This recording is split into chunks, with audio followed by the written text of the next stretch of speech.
It's not calling you Josh Frydenberg, it's calling you Dosh Frydenberg. Under the coalition, taxes for hard-working Australians will always be lower. You know, I don't hold a hose, mate, and I don't sit in control room. They're answers that only can come from Victoria, I'm afraid, because that's not my job. But I ain't spending any time, though, because in the meantime, every 3 months, a person is torn to pieces by a crocodile in North Queensland. Well, g'day, listeners, and welcome once again to the Two Jacks. It's episode 61 of our joint domestic politics and international affairs edition. And joining me as usual is Hong Kong Jack. How are you, mate? I'm excellent. And it is Chinese New Year. We are on the verge now, aren't we? Yeah, Saturday. The bigger news earlier in the week has been that Inter Miami, the football team, played here against Hong Kong at the big stadium on Sunday, and fans shelled out big for the tickets. You know, up to 2,000 Aussie, a bit more. Wow! Fans came from the mainland, Thailand, and lots of locals. Packed stadium. And why did they turn up? They turned up to see Lionel Messi play for Inter Miami, and he didn't. Didn't turn up? He did turn up, but he sat on the bench. He just didn't have a run? They didn't even give him 10 minutes. Oh, that's a bit poor, isn't it? It is. Got to give the people what they want. And he's compounded the injury by 72 hours later turning up in Tokyo and playing for 20 minutes in a match there. So, yeah, what's he on? He's on huge dollars for the Miami club, isn't he? He is. It's just one of those things. People didn't want to necessarily. Oh, they would have loved to have seen a great performance from him, but they just wanted to be able to tell people they saw him play. Yeah, rather than saw him sitting on the bench for the whole game. Yeah. So that's been the big story for most of the week. Just because of the amount of money people paid to get tickets for it. But Chinese New Year's kicking off, so I'm stuffing my red packets to hand out to the. Well, for me, it's mainly to the guys and girls who. Am I going to get one? No, you're too old. It's for young people or people who provide. You know, like the management people at the building company, security guards, the cleaners, that sort of stuff. I still can't see why I'm off the list. Yeah. But look, a mate of mine some years ago went home and he lived in a smaller block. I mean, we have probably about 10 or 15, maybe 20 packets to give out. And he's turned up home and the security guards stuck their hand out and, said, well, where's mine? And my mate said to him, well, you're a Sikh, you're an Indian. This is not your, the bloke saying, but it's the culture here. He's saying, no, well, that's it's right. Not your culture. I'm with the Sikh, by the way. How cheap. And a form of religious discrimination, surely. Moving into domestic politics, Jack, in Australia, we saw some polling, news polls, first poll of the year released over the weekend. Puts Labor ahead 52-48 based on preference allocations in the last federal election. It really hasn't budged very much, has it, Jack? Throughout last year, we've agreed that Albo didn't have a wonderful 2023, and I suspect it just reflects that. This poll taken in January. There's been a lot of talk about tax cuts, etc., and we'll get to that shortly. But really, polling at this stage, I think I said it last week, I'm not all that interested in polling until July, August, when the tax cuts kick in. Yes, I think it's just all early days to see how it's going to pan out. I thought Barry Cassidy made a good point a couple of weeks ago when he was quoting Paul Keating as saying, don't just sit on your political capital, use it for a purpose. And I think last year Albo's problem was that he squandered a lot of political capital on The Voice without actually achieving anything. I think that's right. That we've gone through this reset that I would think it's fair to say that the Albanese government lost control of the narrative, which is something a government should never do. But the tax cuts has ushered in a new narrative, and that is the sort of mantra of we are helping working families, working Australians deal with cost of living pressures. As inflation goes down, there'll be money coming into the economy. Much of it will be spent straight in there. So I'd expect to see a bit of a growth spurt in that third and fourth quarters of the year. We'll take a look at the polling there, but the politics of this have been very, very interesting, haven't they? We saw last week Susan Ley, the deputy leader of the opposition, or deputy leader of the Liberal Party, saying that she would fight, or the Liberal Party, the coalition would fight tax cuts in the Parliament. And on the very same day, Peter Dutton came forward and said, I haven't made my mind up yet. So she might have gotten a little bit ahead of the game there. She tends to a little bit. When I see her on television being interviewed, there's almost a strong sense that I need to phone her and say, are you okay? She tends to get a little bit carried away, and it's one of those things. It's a bit like Peter Dutton with the Woolworths boycott. It's just that sentence too far, that sentence that goes too far. So I presume she would have copped a bit of a razz from Dutton. Do you mind not making policy on the run on television interviews? That'd be a good idea, wouldn't it? Look, maybe not. I mean, all political parties need someone who will go out there and get stuck in, and she does that. I mean, the Labor Party's always had plenty of them, and sometimes they are going to go a little bit beyond where you want them to go, but that's a price worth paying to have the combative politician out there. Well, what we have seen in polling is a profound support for the tax cuts model under Treasurer Jim Chalmers, support across the community. Dunkley by-election due very soon too, and we'll see how that all plays out. I would expect Labor to win that fairly comfortably. But we saw an enormous amount of support for the tax cuts as they had been restructured. And it looked very much to me early on that this was designed to be a bit of a wedge. I mean, certainly Chalmers would indicate it's all about offering the best level of support to those who need it most and those sorts of things. I mean, still high income earners are going to get a fairly generous tax cut as it is, but there was profound support for it. So in order to avoid the wedge, perhaps not deftly, but Peter Dutton has said that that the Libs will vote for the tax cuts as Chalmers has structured them, and that means the tax cuts will go through without any crossbench support. Doesn't need it because the Libs will vote for it. Yeah, I should think what the coalition will try and do is say, well, look, we'll go along with these tax cuts, but we're going to remind people that that the Prime Minister's word is not his bond when he says before an election campaign, we are going to go ahead with those legislated tax cuts, and then changes his mind. Now, this is politics. People are, that's what they're trying. That's what they will try to do, is to say that there is a trustworthiness issue, but we agree with the tax cuts.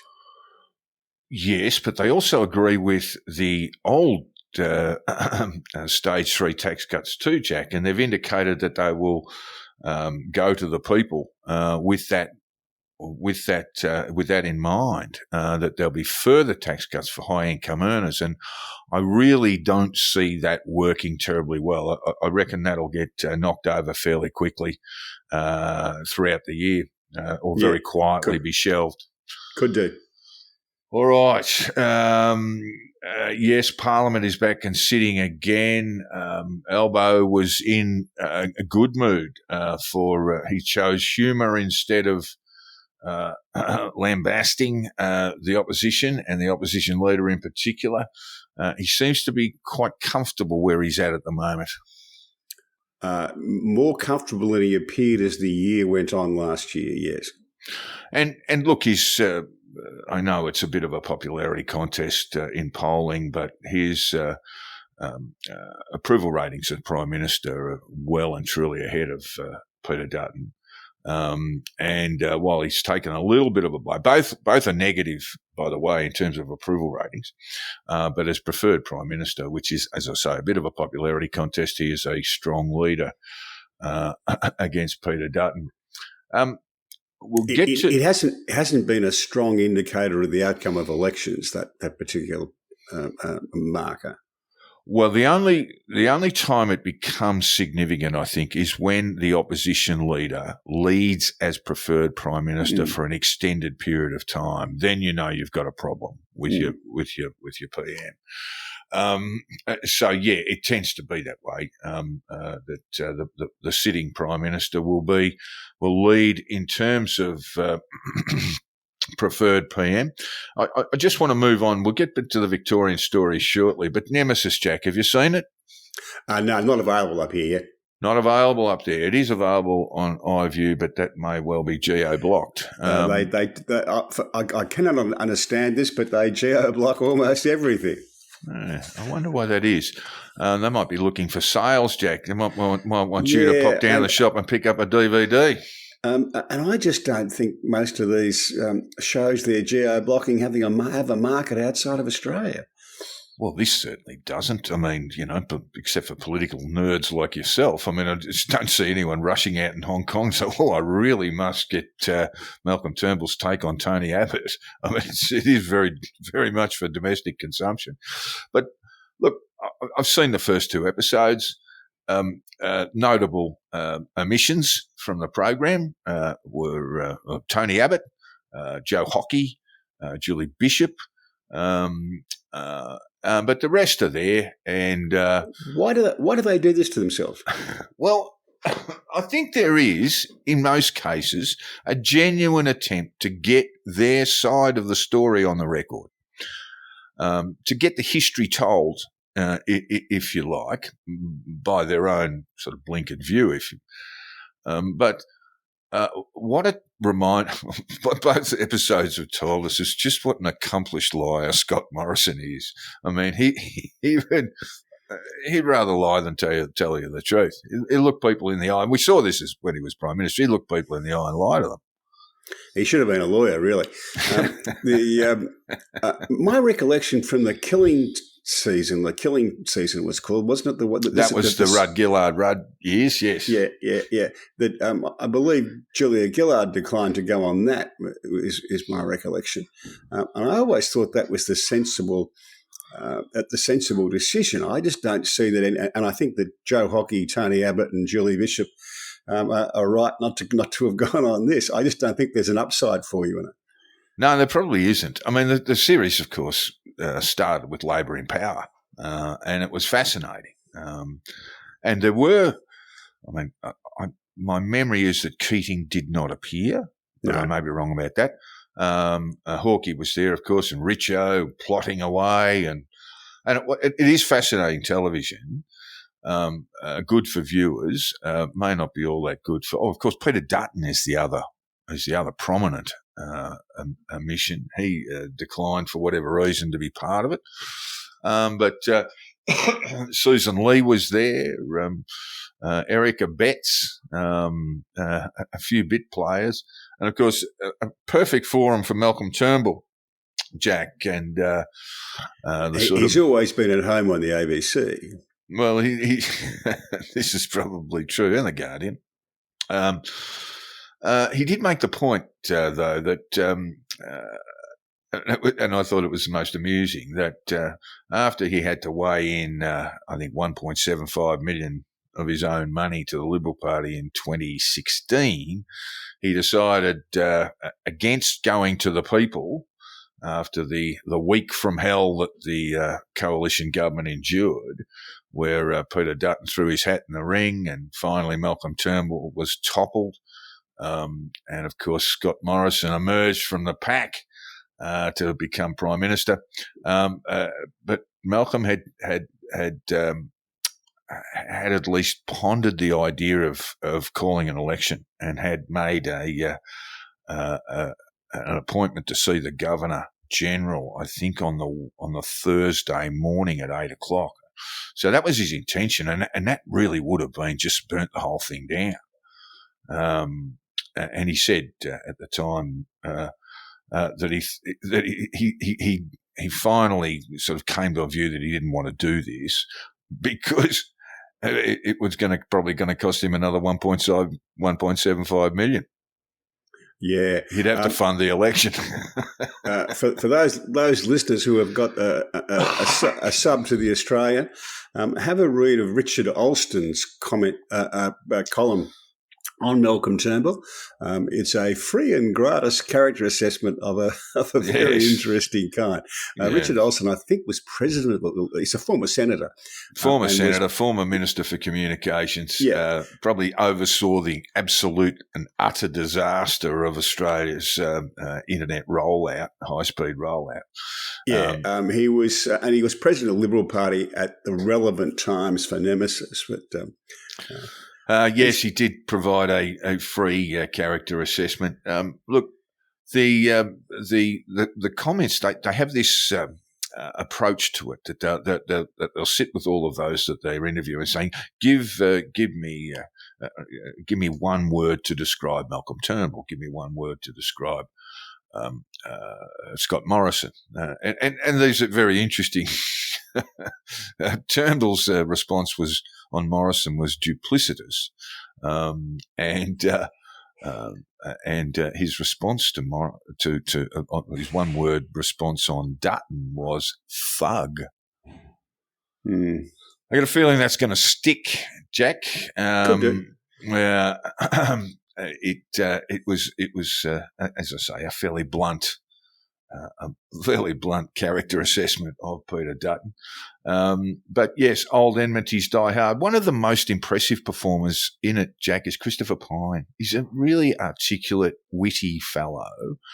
And he talks about how leadership spells are just so damaging that friendships are broken and never resolved, and just how ugly they are. And my probably one of the most salient comments from it was from Craig Kelly, not known for his wisdom, but he just said, "Here we are, we just proved ourselves to be just as bad as the Labor Party," and they did. That was really what the Nemesis period is all about. I mean, 3 leadership changes in the space of, well, basically 5 years, Jack, 6 years. And Malcolm Fraser was front and centre. Malcolm Turnbull was front and centre in all of them. The Christopher Pyne, I've always thought was very intelligent. There's some less attractive parts of him, but he's clearly sharp and he does speak well, and he's got a good sense of humour. He has got a good sense of humour. He's one of those fellows that I sort of miss in the Parliament, and he did have friends on both sides. That's always a good indicator of a decent sort of fellow when you have, or at least a sane one. Well, he did. I think he sort of famously said, "Look, I don't have any friends from the opposition. I just have acquaintances." So he's not that friendly. But yeah, look, it's an interesting one. I'll certainly be watching the Morrison thing because, of course, Morrison took them to a stunning election win in 2019 when the people decided that they didn't want Bill Shorten, and the Liberals ran a very effective negative campaign based on negative gearing and not fringe benefits tax, but the franking credits reforms that voters resoundingly rejected. That was certainly an election that Malcolm Turnbull couldn't have won. Richard Alston was right about this, that Malcolm Turnbull lacked strategic and political skills when it came to campaigning. I think where his skills were lacking are that the political skills of not being in touch with his backbench enough and not being aware that people weren't happy, that he sort of dismissed a lot of backbenchers. And then the tactical stuff, well, that comes into play in 2016 when he called the double dissolution election 8 weeks out.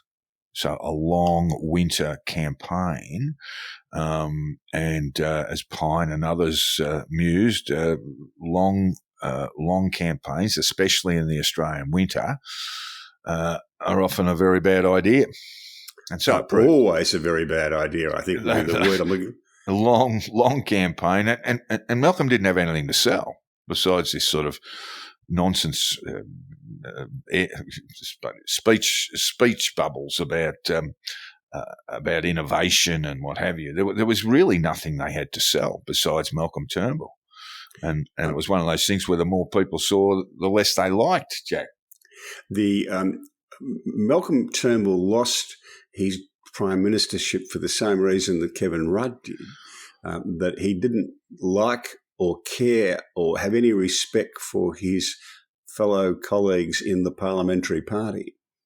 Yeah, it was interesting to see the sorts of people who did back him, certainly in the show.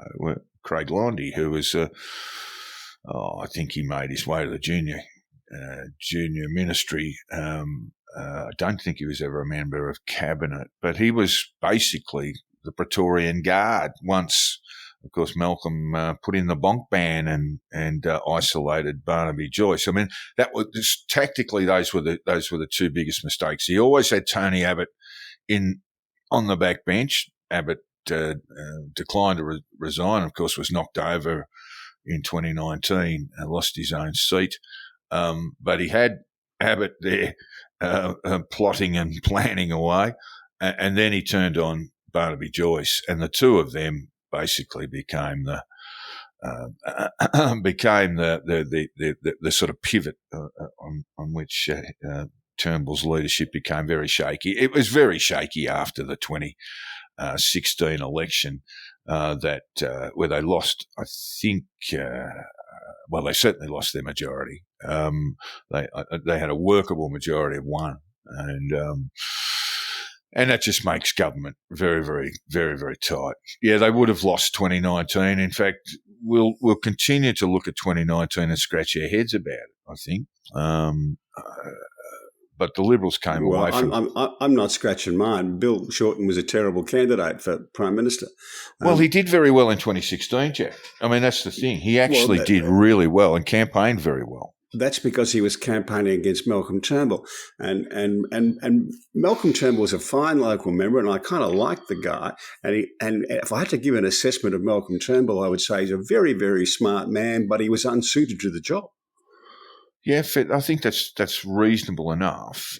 He made a lot of mistakes. He did it, to be fair, for the gigantic ego the man possesses, he did acknowledge that he made mistakes, tactical mistakes. And that's a rarity in politics. You go back to Scott Morrison and you'll have three people saying he said this, and then he goes, I don't remember ever saying that. He's really I think he just lies because it's a bit of a hobby for him. But he's off, Jack.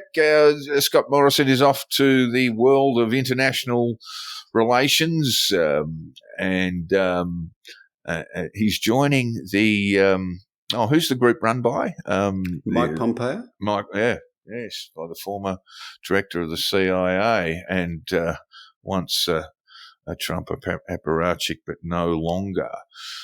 Fascinating stuff. The third episode will loom, and then of course one thing that they did ignore, and I think it's just really odd. It's a very strange omission that they ignored the great tumult of the dual citizenship, where Barnaby Joyce and a number of others had to go to by-elections. They just didn't touch on it at all. No. Why would that be? That was a really significant moment, but it's obviously an omission by choice. Anyway, I just say about the dual citizenship thing. The High Court, of course, has godly powers. Don't you start bagging the High Court? They can never be wrong, but they can be mistaken, and I think they were mistaken on the dual citizenship question.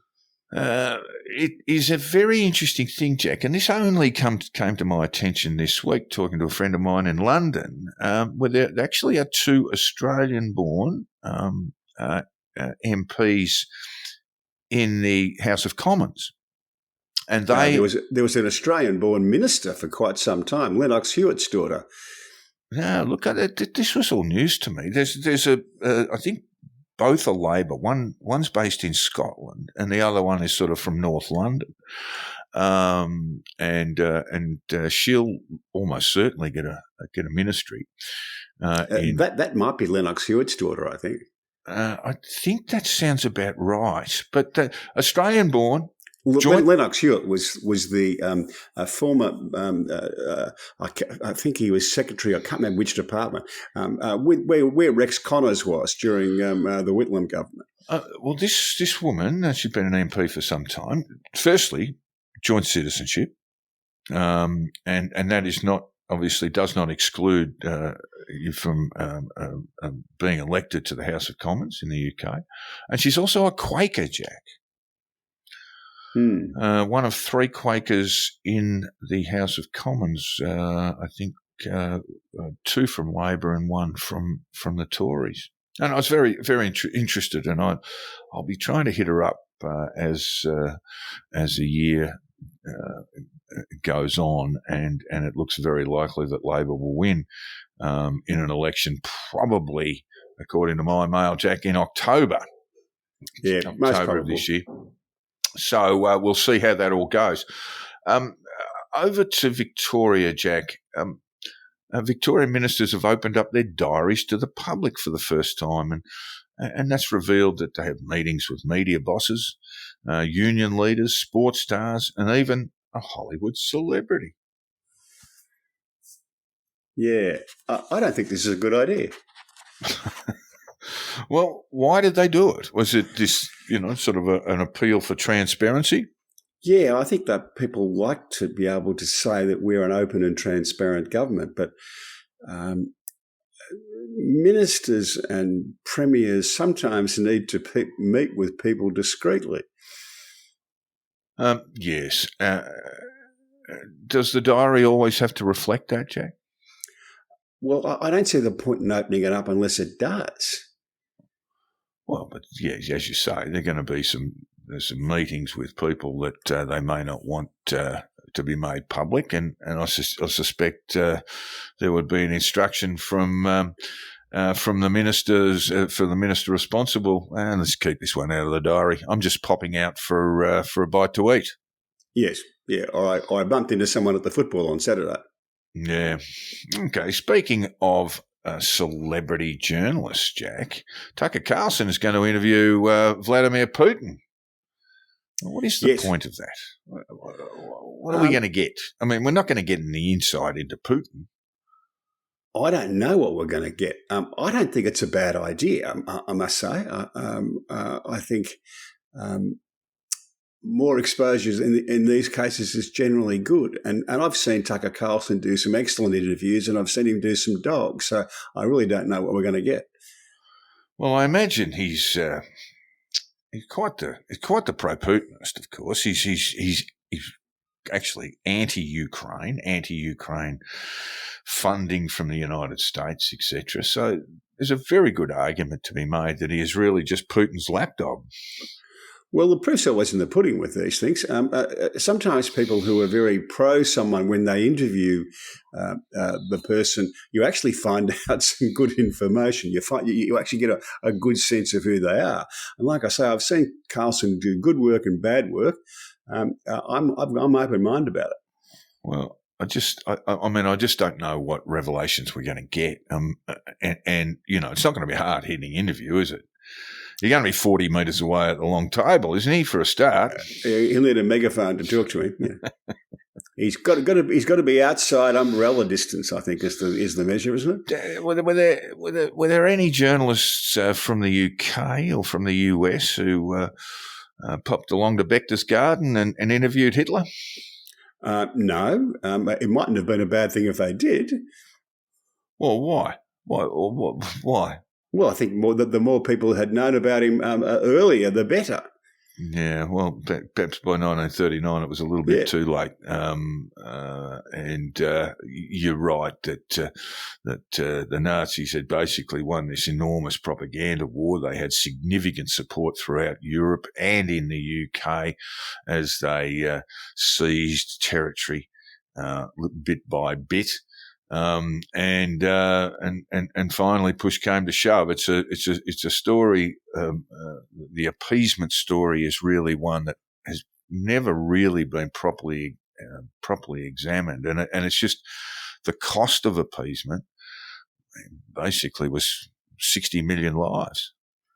There are a lot of people. There always were a lot of people with good reasons not to look too closely at that. Yeah. Okay. Well, in the US, Jack, we've just received notice that the Senate has blocked the immigration and military expenditure bill. It was I think it's $106 billion worth of funding. Some of it to go to border control, southern border, U.S. southern border with Mexico, and a good chunk of it going to Ukraine in terms of military aid, and also to the Israelis in terms of military aid. When we talk about military aid, we just need to be really careful about this, because when they set aside, and I think off the top of my head it's a lot of money, let's just say, like a lot of money for Ukraine, but much of that is internally spent in the US through the various military acquisition programs. Yes. So it's not as if they're all just shipping off this vast amount of money and in terms of military aid. But it doesn't go to Ukraine with a note saying spend it wisely, but how you will. Yeah. It's, we will send you this stuff and it's going to cost us X, and that goes in the number. And it does go to the development of armaments technology, through what we might call the military-industrial complex in the United States. And so not all of it goes to Ukraine. So that's one thing that's often sort of ignored in this. Why would the Republicans knock this back, Jack? I mean, they've got political motives, surely, and the word is that Trump had contacted the Speaker of the House and said, don't let this through. Well, it got through in the House of Representatives, but it's been held up in the Senate now. I think the vote was 50-49 and 60 votes were required.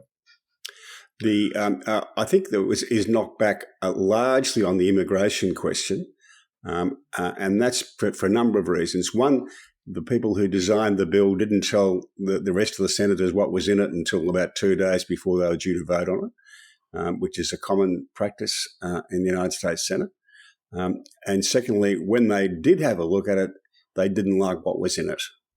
Well, let's have a bit of a look, shall we, at just what's in this bill in terms of border control. I noted that it did have the support of Border Patrol officers, Jack, and they've been sort of trenchant critics of Joe Biden. And the new system, the bill moves most new asylum cases to the Department of Homeland Security, so it basically takes it away from immigration judges and the Department of Justice. Can't be a bad thing, Jack. I know you want to stick up for your lawyer mates, but that basically takes the asylum cases, puts it into one spot, and makes it a lot easier and quicker in responding. There's a new standard for asylum seekers. They must establish clear and convincing proof that they have a credible fear of persecution if they stay in their country. It's perhaps worth reminding our listeners that many of the people who are coming across the borders are not Mexicans. They are Hondurans, Guatemalans, El Salvadorans. Chinese crossing the border of Mexico. Yep, whole plane loads. Really? Yep. Interesting. I did not know that. There are some plus people from Africa, various places. It is no longer just a South American entry point. Yeah. It's no longer just an entry point for Central and South America. Yeah, I'm going to take a bit of a look at that and see what we're getting in terms of that sort of migration. If it is going to, you reckon if you're Chinese, you go through the Canadian border, Jack, wouldn't you? Be a bit easier. Yeah, well, I've even seen the video, so it's happening. Okay. All right. There are other new criteria during the initial interview. This is for refugee applicants. The bill says asylum claims can be rejected if the person has a disqualifying criminal history. Under the bill, this system is to be in place and operational 91 days after the bill is signed. And that's not happening, of course, as we said. There'll be new detention beds and rules. There are currently 40,000 beds for asylum seekers. That will be raised to 50,000. And there are significant exceptions now for asylum seekers, including families who are not detained. Instead, they'll be tracked using one of various alternatives to detention methods, Jack, ankle bracelets and what have you. I could go on. This is a very extensive reform, as I said. 370 pages. Yeah. Now, I don't know that we can say that the Republican senators were left to mull over 370 pages just 48 hours before a vote was called upon, because, of course, the bill went through the House with support from a great many Republicans. And as I say, the Border Patrol officers themselves have given it the thumbs up. So they're just playing politics, aren't they? I mean, Trump said, don't fix it, and they're not fixing it. No, I've had a good look at this, and the reasons why they're not supporting it is that what the bill does is regulate the current situation, right? And what the majority of Americans want is not that. They want the border crisis stopped. They want to stop people coming into the country. Or they want to go back to at least, I think the last year of Trump's presidency, there were 400,000 what they call illegal border encounters. That's people who are kind of tagged as you've arrived. And last year there were 2.4 million arrivals of the same. And they want to go back at least to the 400,000, and this bill doesn't even attempt to do that. But as it stands, they're doing nothing, Jack. But they are not doing the things they could do. The 2.4 million people, as a result of undoing the things that Trump was doing to get it down to 400,000. Well, what was undone? What was undone? It was a whole series of executive orders he took, and they were all turned over on day one of the Biden presidency. And that's why they have 2.4 million people. So separating children from their families, that sort of stuff. Yep. Yeah. Some of it's going to be unpopular. Some of it's going to be tough. But that's what a majority of Americans want. Well, that might be true, but they are also an immigrant nation, and they also have treaty requirements in terms of asylum seekers, Jack. Well, this is a problem all around the world, and a majority of people all around the world are opposed to an open borders type situation. They want to regulate it very closely. They want to stop what's happening. Stop asylum seekers. You can go to Dublin and you'll see the marches this week. It's the same thing. People want to stop that, and that's the politics of it. The majority. I wouldn't think that reflects the majority of Irish people at all. And we saw that after the violence, after the extreme right-wing violence that took place in Dublin with the riots there. And we saw, a great outpouring from the Irish saying, this is not us. This is not who we are. I think that people are smart enough to say, no, we don't want to see violence against migrants, but we don't want the migration situation as it is to continue. Yeah, I think you're interpreting things that aren't necessarily true. The Brits have got all sorts of problems. The Tory government's got all sorts of problems with their sort of Rwandan solution, which has now been rejected by the Supreme Court because that court found that Rwanda was not a safe place, and now you've got Sunak and others running around trying to explain that, or trying to override that decision.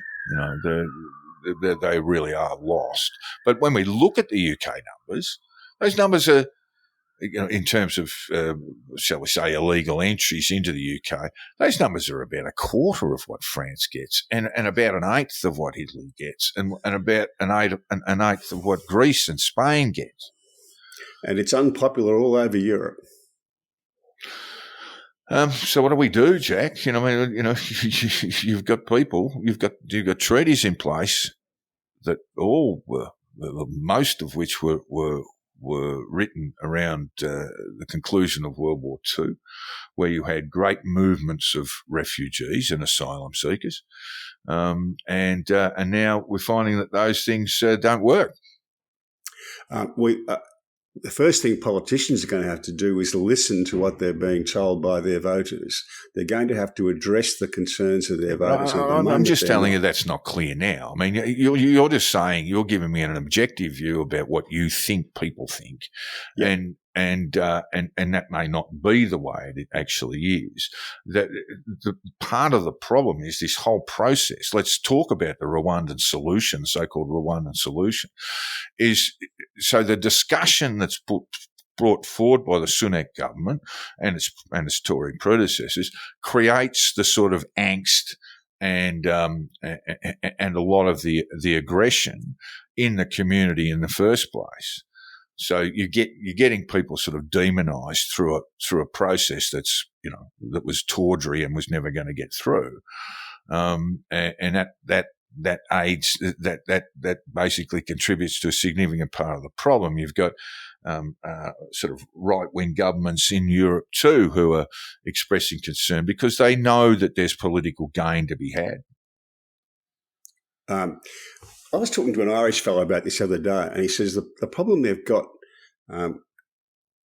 is that the people who have concerns about the numbers of migrants, and he said there's a lot of people have concerns about the numbers of migrants, and the figures in Dublin are quite astounding. I think it's about a third of Dublin now are born overseas, which is unprecedented. Well, in the Netherlands, Jack, you've got people who are born overseas now outnumbering the Dutch population, or the born and bred Dutch population. And in Ireland, the problem is that the politicians don't even want to talk to the people who are concerned about this. They won't listen to them.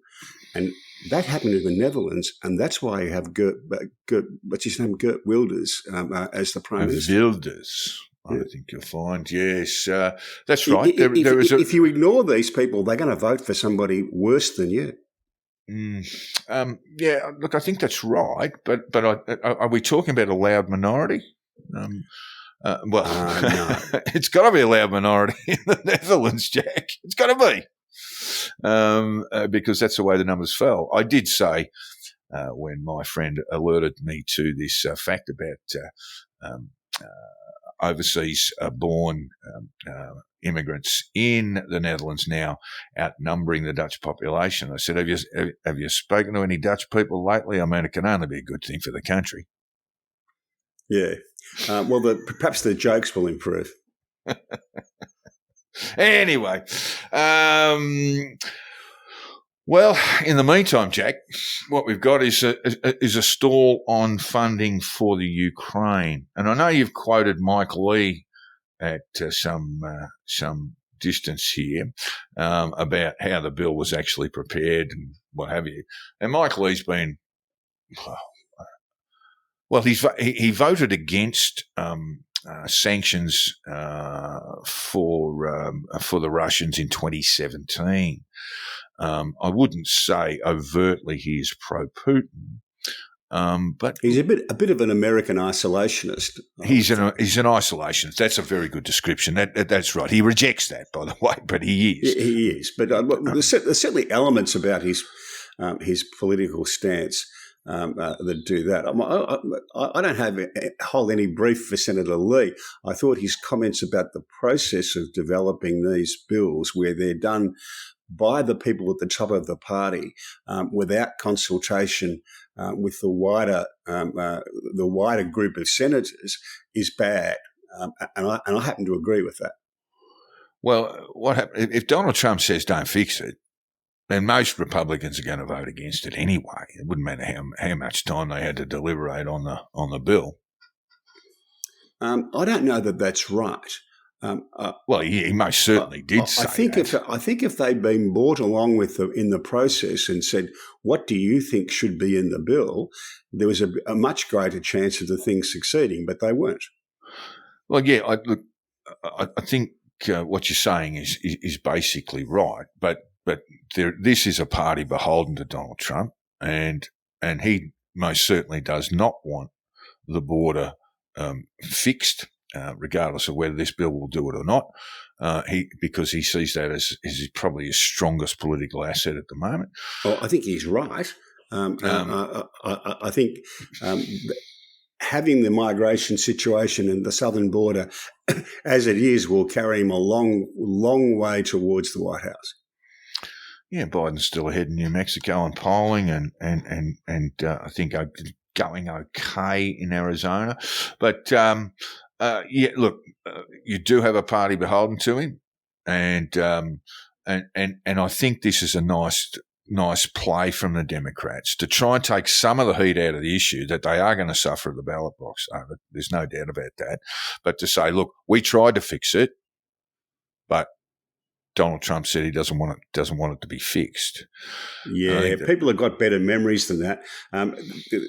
What you're saying is that the Democrats' tactics is to say that Trump is weak on immigration and we're stronger. No one's going to buy that. No. What they're saying is Donald Trump is playing politics. That's the way they're going to. That's the way they're going to play the tactics. Yeah. There. Well, personally, I think America's going to look at that and say there were 400,000 when Trump was president. There's 2.4 million now.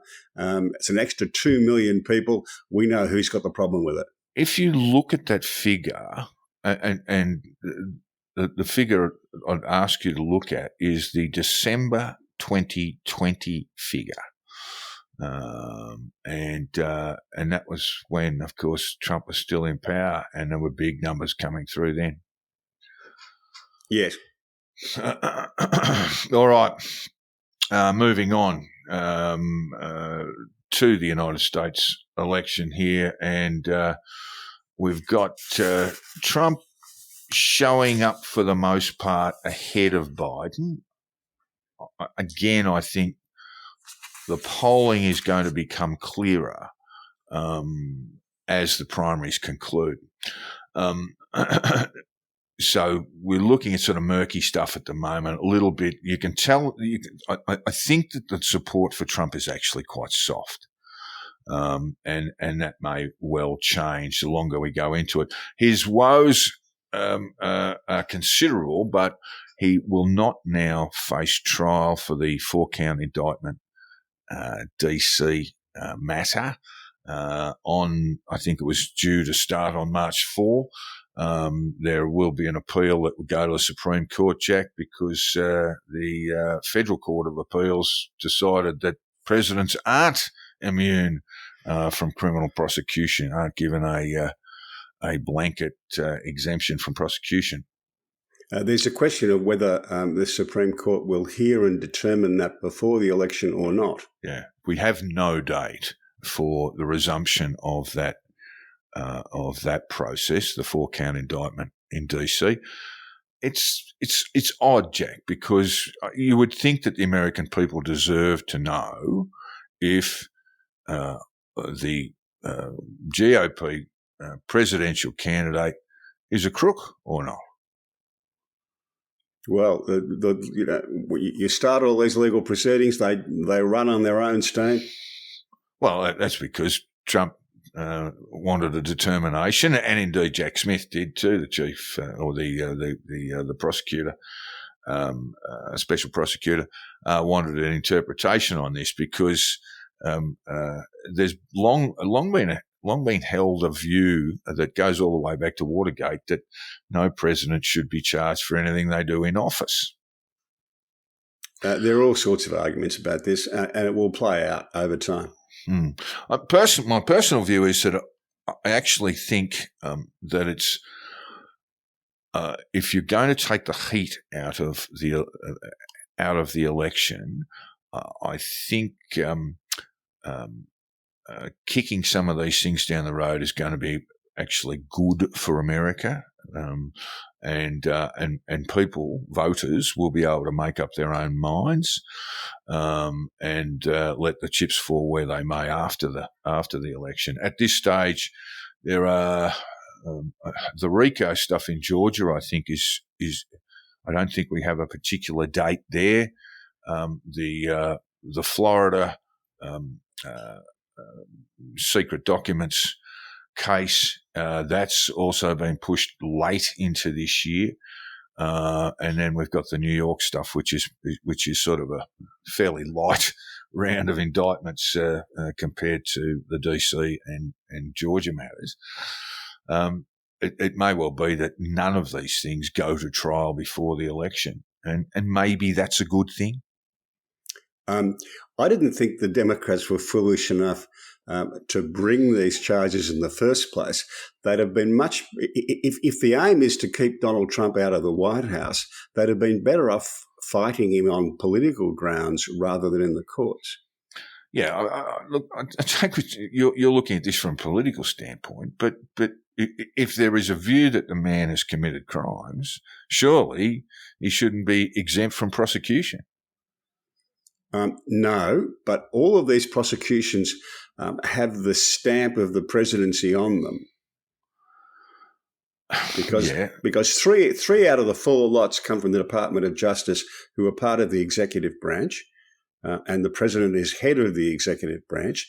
The fourth one, the ones in Georgia, well, one thing we know from the amusing kerfuffle over the relationship between the district attorney and her nominated prosecutor is that he had two meetings with the White House. Well, one, he actually went to DC and had a meeting with them. So the idea that that's completely separate from the White House, that's sort of a bit hard to argue now.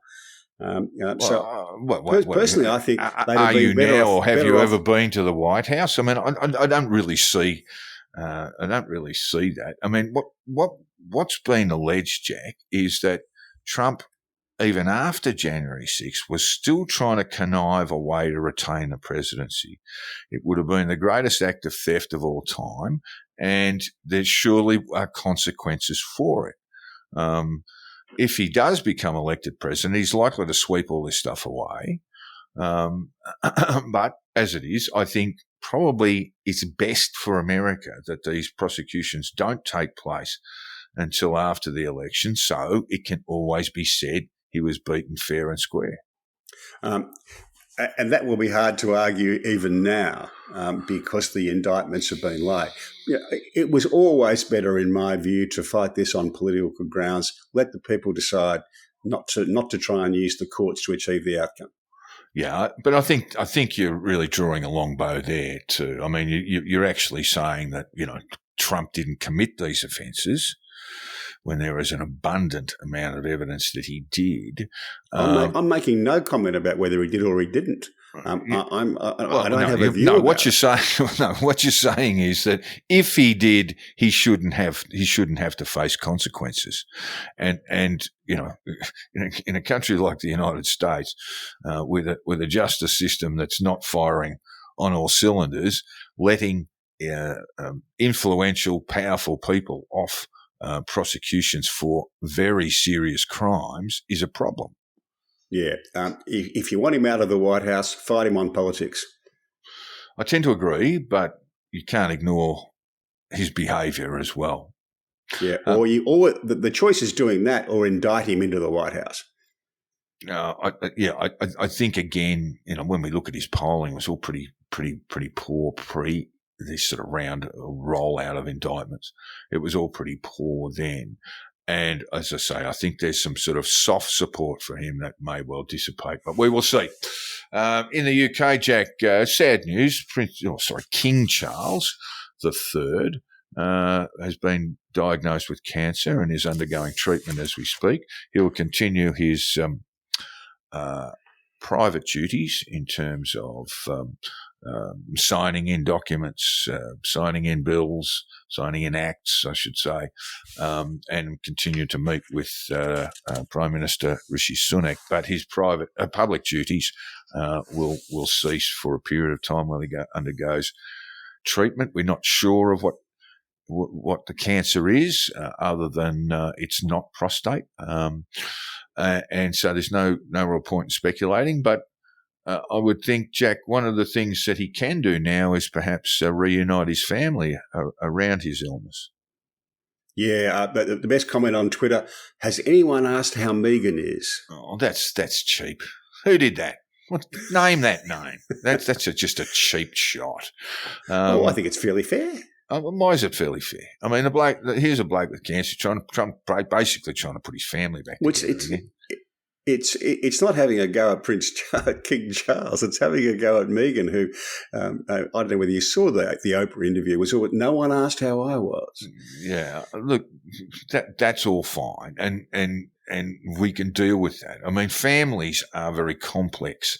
Yes. Not least of all the House of Windsor, and this may be perhaps a really good thing for his reign. It might be short. We don't know.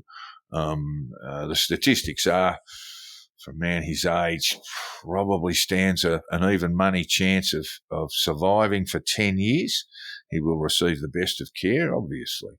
Well, we don't know what the cancer is. That's the difficulty with putting a time on it. So when we talk about statistics, Jack, we're talking about serious cancers, and of those that are diagnosed and treated, 50% make it into the next 10 years, live for the next 10 years. Those are the broad statistics, and we don't know. But that varies widely depending on it where will the vary. cancer. Well, look, the odds would probably go against him based on his age. General fitness, those sorts of things. But if you're going to have cancer surgery, they're not. They would be. As a potential response, they'd be looking at his age and going, "Can he handle it?" That's one of the things. So we wish him well, and I think one thing that might come of this is that he will reunite his family. He's got problems with his brother that we haven't even talked about, and his brother probably feels that he's been horribly maligned, but his conduct has been appalling, and he needs to go cap in hand to his brother and say, "I'm sorry." These are all processes that happen in all families, Jack. But there's a certain authority, not that comes from him as being king, but because he's been diagnosed with a serious cancer. It wouldn't be, we're not talking skin cancer removal here. We're talking about something else, and I suspect that given his prostate was examined, we are probably talking about urological function, possibly cancer of the kidneys, possibly cancer of the bladder. We know it's not prostate, so it's going to be somewhere around that part of the body, I would imagine. Anyway, we wish him well, and it may well be the making of him. What he decides to do, he's more than entitled to his privacy in terms of the nature of his diagnosis and where the cancer is. But look, I looked at the statistics yesterday. 400,000 people in the UK diagnosed with cancer in 2022. That's basically the rough average. So there's a little bit of increase there, and it kills 190,000 people a year. This is an illness that affects everybody at some point or another, or in some way or another, and he may well be, a person who can, start speaking openly to the nation about it, and perhaps encouraging a few blokes his age and maybe even a bit younger to go and see their doctors. Yep. All right, Israel and Gaza, Jack. The word genocide, I'm getting sick of listening to it, to be honest. It's not even close. I mean, while many people can be appalled, including me, at what is a casualty count pretty closely confirmed in Gaza of 27,000 people, it ain't genocide, is it? No, not even close. Right. Well, how do we know this, Jack? Because the Israelis are taking considerable steps to minimise civilian casualties. They're not successful in stopping them, but they are working hard to do it. That's always been my understanding too, not just in this current conflict, but that was almost always. When a military operation, there would be an ethical component to it, an ethical assessment done of it before that strike or that action commenced. That there would always be a review of the potential damage to civilian life, women and children, etc. And I think that remains the case in Israel. It's all very ugly. Don't think for a moment, listeners, that we're saying that the 27,000 casualties, mainly civilian casualties, is a good thing. It's an awful thing. It's a dreadful, dreadful conflict. But the term genocide is just hurled around far too often, and in this case, baselessly. Yeah. Yes, we can. It's perfectly okay to say, well, I wish there would be a ceasefire. I think all of us would hope that was be the case, that a ceasefire would take place that would extend for a long period of time to get people out of harm's way. But the simple fact of the matter is, Jack, well, there's ducks and drakes on both sides in terms of this call for a ceasefire, isn't there? Hamas was sort of keen to go, and then their boss sitting in Damascus, isn't he? Said no. Yes. So is he in Damascus or Qatar? You might be right in the latter. But at the same time, the Israelis, the IDF is playing sort of ducks and drakes on a ceasefire. It is required.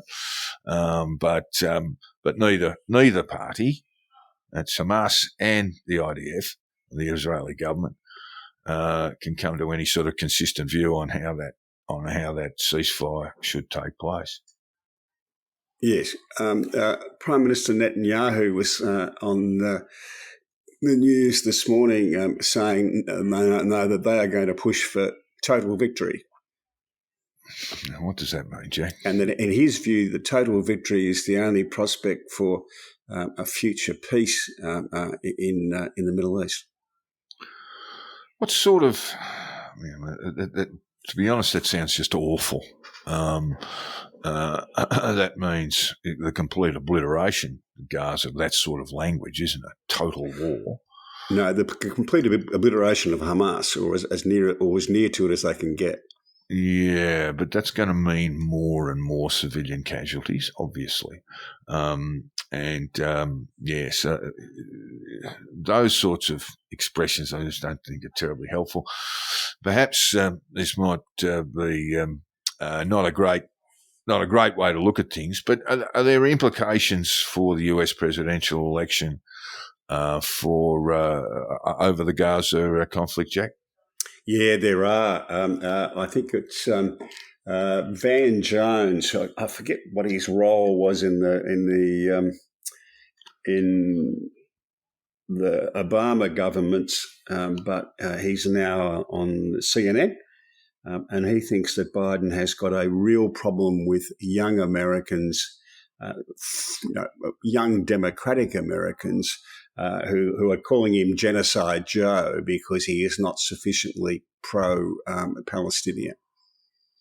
Yes, and that is a problem that's sort of seeping through left-wing politics across the world, isn't it? I suppose the easy way in which people have fallen for endorsing Hamas. Now they say, we don't support Hamas, we support a free Palestine. But it's way more complex than that. Hamas has been in government now for 17 years. It was elected with not a majority, and probably a majority. Well, it's difficult to say, but I would think a slight majority of Palestinians probably support Hamas in Gaza. But that's it's the polling that was done before the war suggested it was a healthy majority. Well, they were voted in with 44%, and they were voted in, it must be said, in 2000. That's a while ago. A long time ago. They were voted in 2006 with a policy, if we want to call it that, of armed aggression against Israel. So I think, from memory, it was about 44% of the vote, and Fatah got about 41. So it wasn't a significant belting, but there hasn't been an election since, so we don't really know. And you might find that post October 7, there will be a majority of Palestinians in Gaza who support Hamas in that way that we support, our country who's going off the wall. It's almost impossible to separate the Palestinians in Gaza from Hamas at the moment, and that becomes a real problem.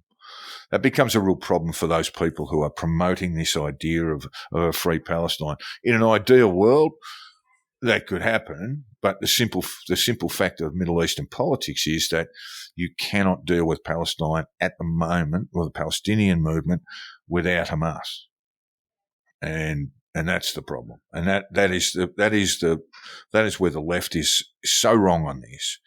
I understand the sentiment, because yes, it looks awful, yes, it looks brutal, and yes, it is the Israeli or the IDF's response to the October 7th outrages.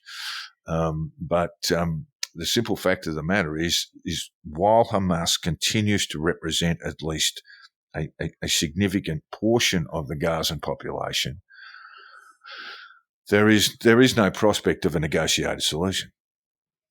No, there isn't. I saw this on Twitter this morning. You ask what is our aim? I can answer in one word. It is victory. Victory at all costs. Victory in spite of all terror. Victory however long and hard the road may be, for without victory there is no survival. Where'd that come from? Prize for guessing who said that. Well, go on. Keep going. Winston Churchill, and towards the end of the war. And I think that's where the Israelis find themselves. They need to survive, and they will fight to survive. And I think Netanyahu is correct on this, that's what they have to aim for. All right. Meanwhile, the Saudi government, not in fact the most liberated government on earth, Jack, they are continuing along with normalising relations with Israel. And that, again, is a reflection of where the Arab world is. Yes. They all want a solution to the Palestinian question, but none of them want Hamas, apart from the Qataris. No one else in the region supports Hamas.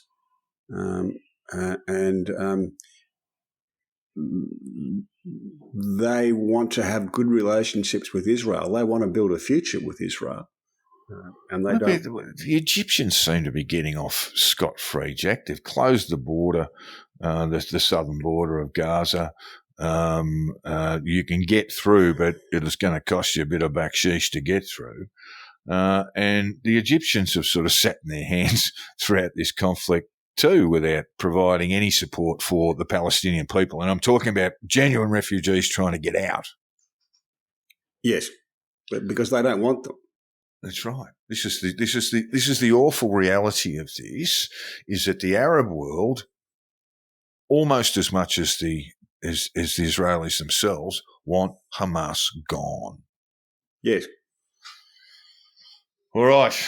Meanwhile, Jack, we've got, I think there was a British tanker, a licensed British tanker that was struck by Houthi missiles. And there have been US strikes, retaliatory strikes in Syria and Lebanon, Jack, which the Russians, with a po face, voted to condemn in the United Nations Security Council, Jack. Yes. They don't like aggression, do they? They're really just not into aggression at all, the Russians. Yeah. Personally, I think there's been some errors made in the response to the Houthis. The United States government were very keen to let the Iranians know that there would be no strikes against Iran, that they would be merely striking Iranian proxies. Now, the idea of just striking the proxies and not striking Iran might be a good idea, but telling Iran that, I think, is a very bad idea. The Iranians need to have some doubts as to whether the missiles are going to be hitting their places as well.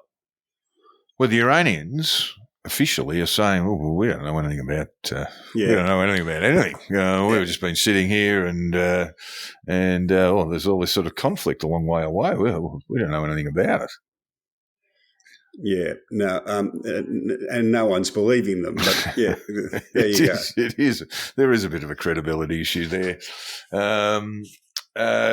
European Parliament elections, Jack. Should they have an election to see whether it should exist or not for a start?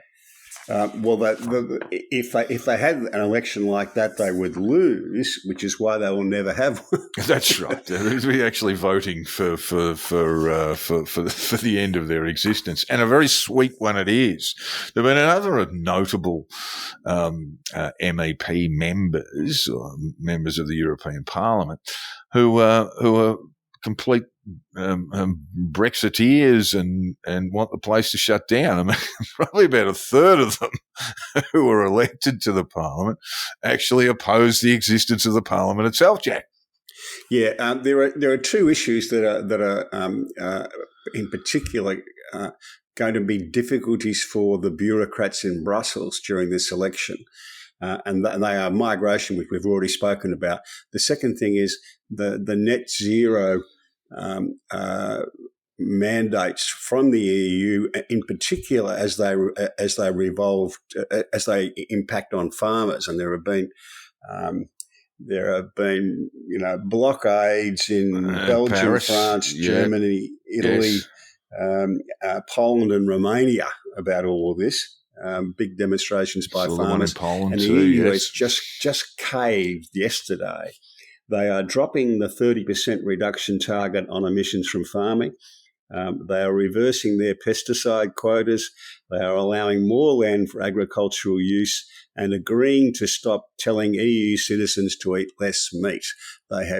Ursula von der Leyen has caved completely. Oh, well, that is significant. And, I mean, look, you do have massive problems. So we covered this last year. There were massive farming protests in the Netherlands, Jack. You might remember this. And a lot of that was about reducing nitrogen, methane to a degree. But basically, they're in the process of poisoning their rather significant river system in the Netherlands, but they've had to back off because of farming. So you do have a potential crisis looming there, and just having available drinking water that's not toxic. But they're back down. I mean, it's a very significant protest, Jack. Get the tractors out, close down the highways, and it makes people sit up and take notice. Yeah, don't know whether you've seen the photos from the videos from the Parisian markets, but they're almost empty because Paris gets all its fresh food in fresh every couple of days. They've only got about 3 days' food there. All I'd say to the French farmers is, do not make Parisians unhappy. They will hit the streets. They can be a grumpy lot.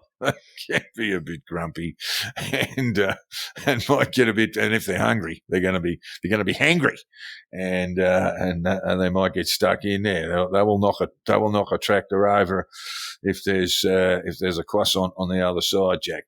So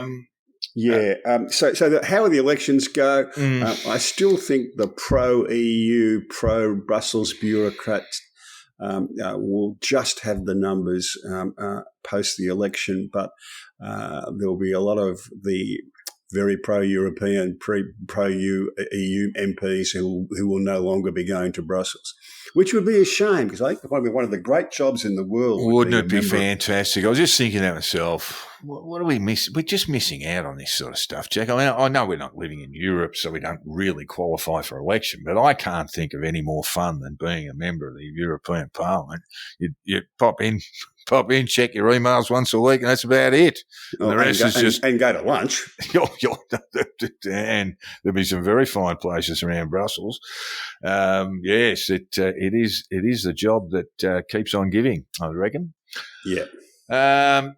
There's been a bit of a kerfuffle around a Newcastle United fan in the UK. Her name is Lindsay Smith. She is a fully outed lesbian, and she made a few tweets, I believe. I've been trying to find the tweets, but I can't find them. She's an out and proud lesbian who campaigns for gay, bisexual, and women's rights. But she's also made some comments on Twitter, and again, in all the reports, no one's actually shown what they are. But she said that basically the trans women are men. That seems to have been her sin. Again, haven't seen the tweets, don't know where they are, and it seems that they've been removed. But she was under investigation, Jack. There's another job we could apply for. We could be part of the investigative unit of the Premier League, and investigate these kinds of outrages committed by fans. The net result is that she's been banned from attending Premier League games until 2026, Jack. She has by acting contrary to the values of Newcastle United. There you go. So, but was it the club who made the suspension, or was it the Premier League? That's a little bit murky, whether it's the club or the Premier League. It is a bit, isn't it? On my reading of it too. But this seems to be this kind of, she called it the Stasi. Everyone calls any sort of investigative body that operates in the shadows the Stasi.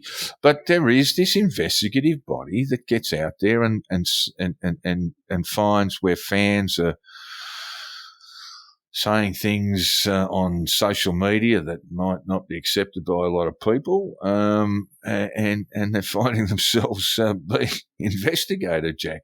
They spent 4 months compiling, in her case, an 11-page target profile on Ms. Smith, and now she's been flicked. Yeah. What makes this even more amusing is the ownership of Newcastle United. Go on. It's been bought by the Saudis. No, that's right. It has to. Yes. I mean, look. So if her tweet saying trans women are men, if that's as bad as it gets, and I don't agree with that. Right, by the way, I do not agree with that at all. But we're entitled to disagree these days, aren't we? We're entitled to disagree without punishment. We should be, but you've got to say that if that's not upholding the values of Newcastle United, where do you rank selling it to the Saudis? Oh, well, they're the ones with money, Jack. That's pretty much what's happening in the Premier League. But there are bigger things going on there, Jack. Now, Everton lost 10 points for breaches of financial rules breaches. That happened in November 23. They're appealing that decision. But there've been allegations made against Man City that go all the way back to 2010 about financial breaches of the Premier League's financial rules. It's just been kicked down the road because Man City's this all-powerful, all-conquering club. Yeah, and with bucket loads of money. Surely they have to deal with this in the current season.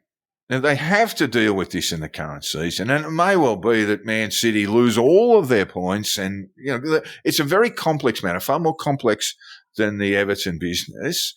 But at the same time, it just can't be left to drag from one season to the next and to the other. Some of these allegations go back 13 years, and the findings are based on 2017 season. And they're just not being dealt with. So maybe a little bit less of the secret police and get on with your job and create a fair and equitable competition. Premier League. Do the things that really matter. Yeah. Look, I'm not saying Man City are guilty. I'm not saying that they're innocent. I'm saying this needs to be dealt with. This should be a high priority for the integrity of your competition, and you're just kicking it down the road because it's too hard. Or it looks like they're prepared to give the relatively smaller clubs a kicking but won't have a look at the power clubs. That's what it looks like. It's not quite true because the Everton matter was a lot clearer. And Everton are a big club. Yeah, yeah, but what was alleged of them and found to be breaches of financial rules were a lot clearer than the Man City stuff is. But that doesn't mean you don't go for it.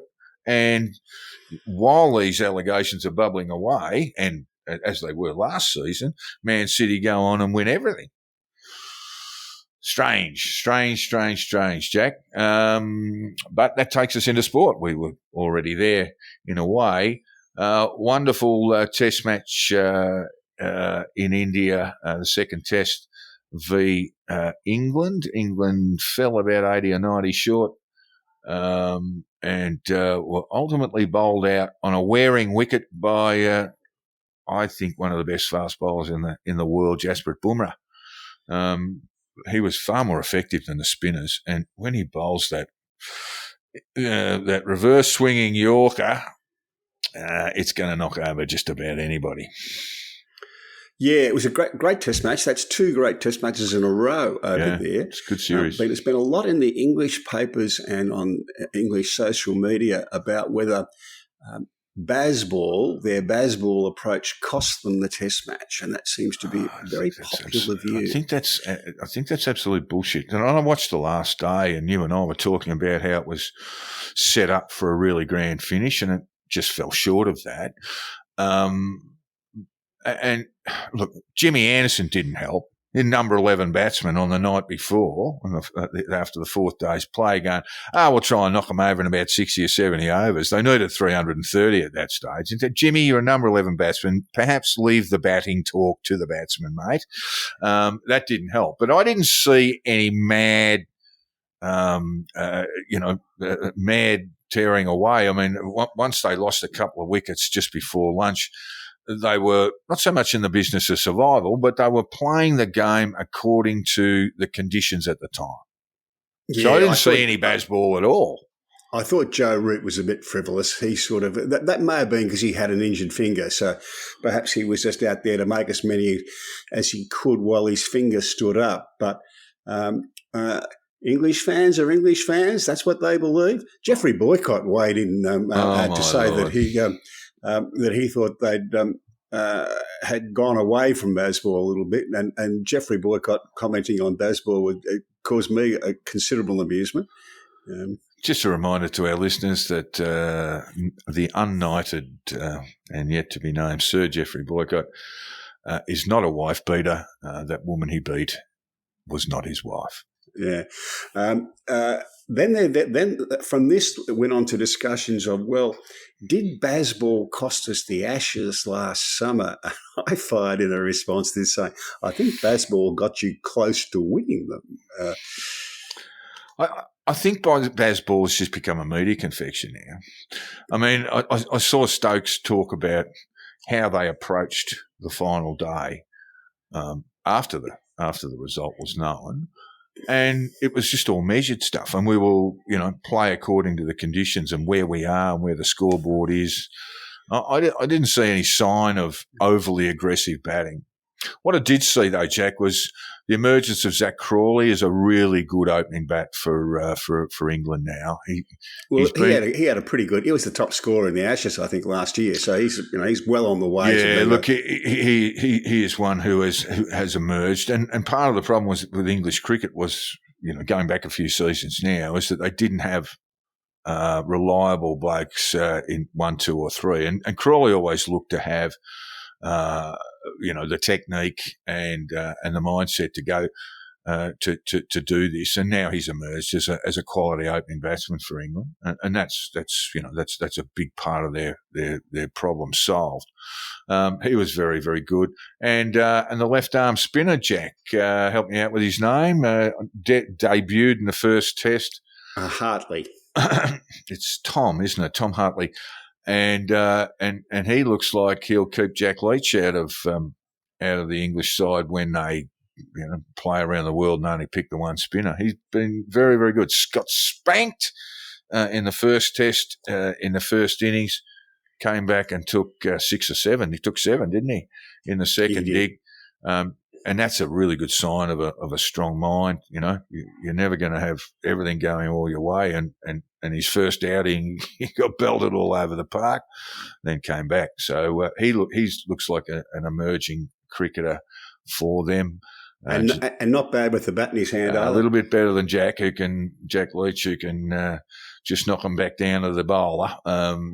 He can be very stubborn, resistant, but Tom Hartley, I think, has made county hundreds, and I think there's even talk of making a double ton at a slightly lower level. So can play, and is obviously made of the right stuff. Yeah, great series that, and we'll be keeping an eye on the third Test. I think there's a week break. The England players are back in Abu Dhabi for another short break. So are they? What's all that about? Anyway, because it's easier to get them all together, get the pitches they want, have the pitches prepared the way they want them for practice, etc., etc. Okay. Meanwhile, Jack, New Zealand versus South Africa. A very comprehensive win for the Black Caps, and one notable success is Rachin Ravindra, who emerged in the ODI World Cup as a very fine player. He made 240 in the first Test at Mount Maunganui, and he has emerged. He has now basically arrived on the international elite cricket nation. He's got a magnificent temperament, very good technique, and bats long. So he's going to be a real pickup for New Zealand going forward. And of course, the Cade Williamson made 100 in each innings, including a very quick one in the second dig. And there's not much he can't do with a bat in the hand either. He's been a bit out of form for a while. He's sort of dropped off that top level for a while, but he's back in it. He's not. If he's out of form, it doesn't take long for him to get back in form. He plays the ball. He's a bit like Joe Root. He plays the ball just under his eyes. He plays the ball very, very late. Anyway, well done to him. And Rachin Ravindra is going to be a superstar of the game. Young man making a poultice of runs for New Zealand. Jack, we had the third one-dayer at Monaco. I was a bit surprised they got play underway. My part of the world, not far away, it was pouring rain for most of the day.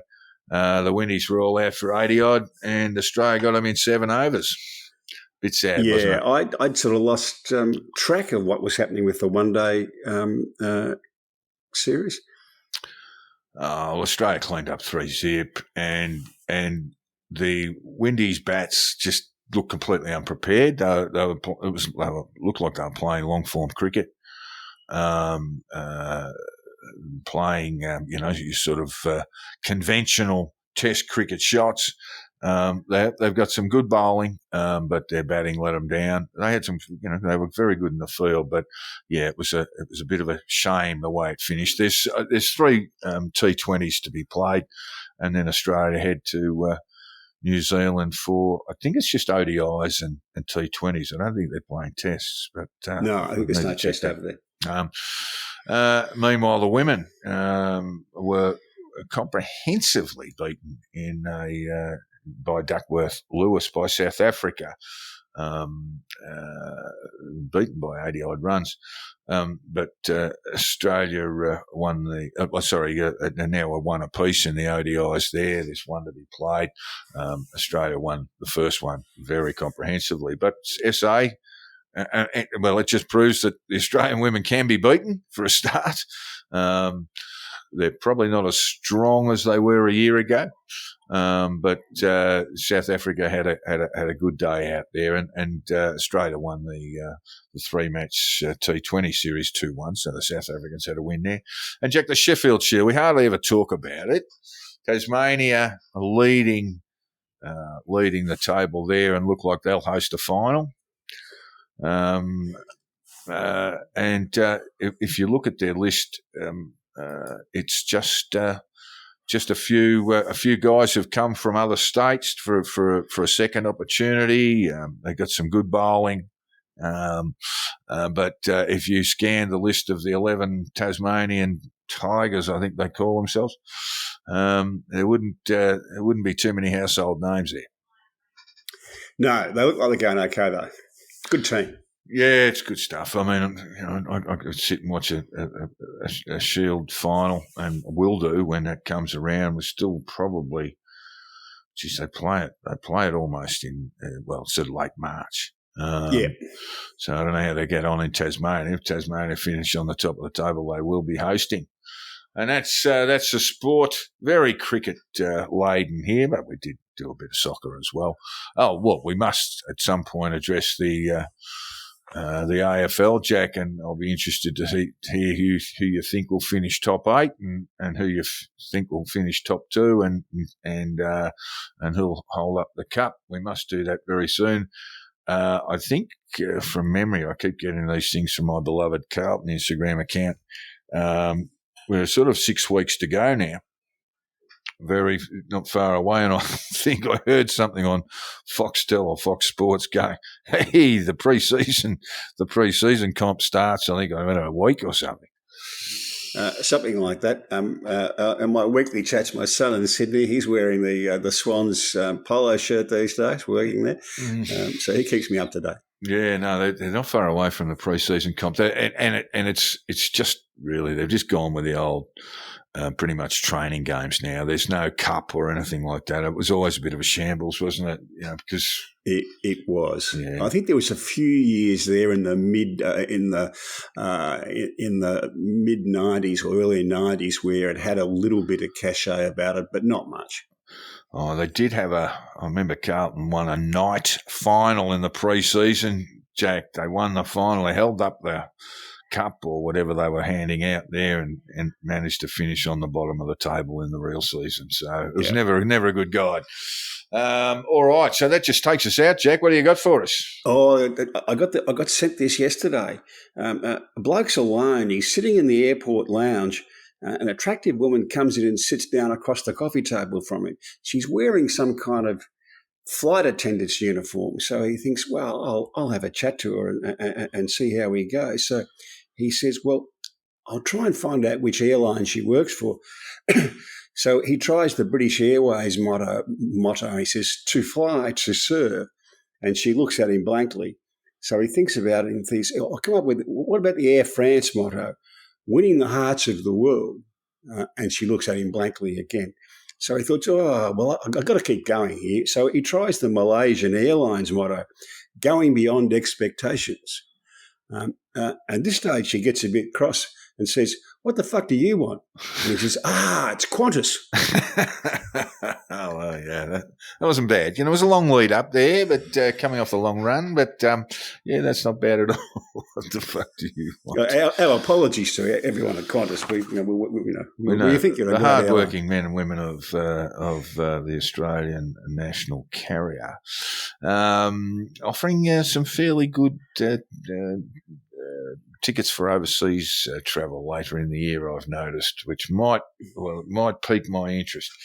But we'll see how we go with that, because we want to still be keeping the two Jacks going for you. Now, we do encourage, as we always say, we'd love to hear from listeners just to tell us how they think we're going, or to ask us a few questions, or even just completely vilify and abuse us. So we did receive from Joel at Conditional Release Program. We received an 11 attachment letter from Ray Armstrong, our beloved Ray. Mate, we'll deal with them next week. 11 attachments, probably about 8 too many. But love to hear from you anyway. And of course, we love to hear from all of our listeners. So you can drop me a line on Twitter or X, and at Jack the Insider. My DMs are always open. And Jack, how about you? HongKongJack.substack.com. We'll find him. There you go. All right, listeners, thank you very much for tuning into us, I should say, and we look forward to bringing you another program next week. We'll see you later. Thank you.